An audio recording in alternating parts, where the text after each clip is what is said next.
আসসালামু আলাইকুম এভরিওয়ান, সবাই কেমন আছেন? আশা করি সবাই ভালো আছেন।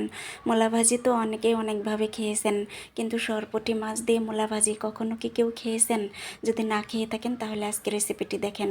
তো এই মূলা ভাজি করার জন্য প্রথমে নিয়েছি আমি সরপুঁটি মাছ, আর নিয়েছি মূলা গ্রেট করে পানি চেপে ফেলে দিয়েছি।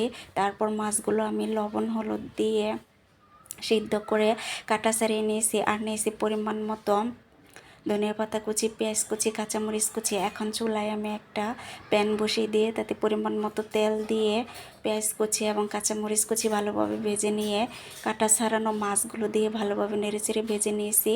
এবং এখানে দিয়ে দিয়েছি পরিমাণ মতো হলুদ গুঁড়ো, মরিচ গুঁড়ো, মাছের মশলা, স্বাদ মতো লবণ। তারপর এখানে আমি দিয়ে দিয়েছি আগে থেকে গ্রেট করে রাখা মূলা। তারপর নেড়েচেড়ে ভেজে নিয়েছি। ভাজিটা যখন হয়ে গিয়েছে নামানোর পূর্বে এখানে আমি ধনিয়া পাতা কুচি অ্যাড করে দিয়ে নামিয়ে নিয়েছি। এই তো রান্না হয়ে গেল মজার মূলা ভাজি সরপুঁটি মাছ দিয়ে। এটা খেতে কিন্তু দারুণ ছিল। আপনারা এভাবে ট্রাই করতে পারেন। সবাই ভালো থাকবেন, টাটা।